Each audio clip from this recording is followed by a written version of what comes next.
everyone, I'm Izzy, and this is my sweet little baby Mila. She's running around in her ball. And Picard is yawning, but watching Mila very closely. I just cleaned her cage, if you would like to go see it. To show a cage, but we have this little turnaround thingy over here. We have her little bed over there that she cleans herself in. A little teddy bear. Here, let's take a trip inside her cage. We have her food that I just refilled. We have a ball that she gnaws on. Her, where she actually sleeps is under there. Here, let me show you. It's back here. She sleeps under there. She made a hole, if you can see that. She made a hole. She didn't have to go around everything, even though it's really like 2 centimeters over. Not that interesting. I just literally just cleaned her cage while she's been running around everywhere. And now I'm going to go and do this. Now you might be wondering what this is. This is, oh my god, Picard. Can't tell that's Picard underneath the table. I don't know what he's doing, but he's getting closer and closer to my little Mila. Anyways, this is my brother's blanket that he's had since he was little. And he has a big hole in the middle of it, and he asked me to sew it up together, which I feel very honored because he doesn't let anybody else touch his blanket.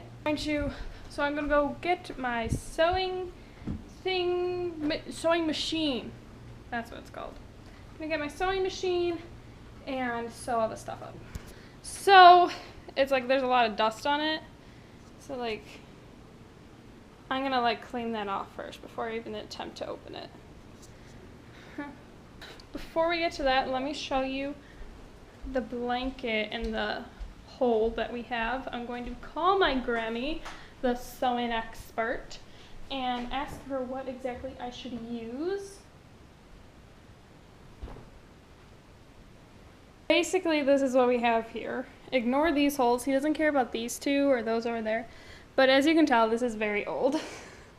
There's a big hole in the middle. He doesn't want the whole blanket to rip in half. So I'm going to sew it up for him. Yeah. So that's what I'm going to do. Let me fold this back up.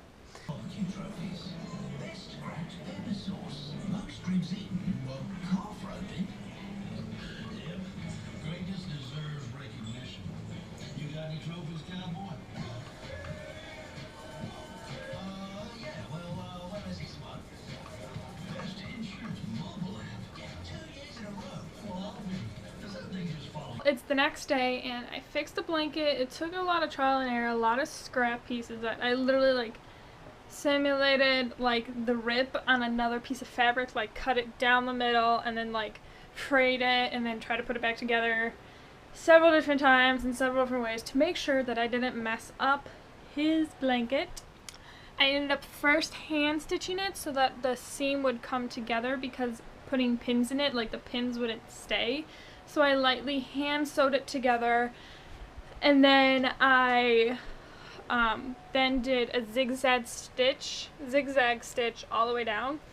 And here, let me just show you something. I did see there was a bunch of holes on the side that I did end up sewing those all together. Comment down below if you've ever sewn anything, or I don't know, like if you sewn anything and it either turned out really great or you kind of messed up and it was a trial and error thing. Like, comment down below. I'd love to hear about it. And I hope you guys join us for tomorrow. So click that subscribe button and we'll see you guys tomorrow with whatever I'm doing today. Bye guys.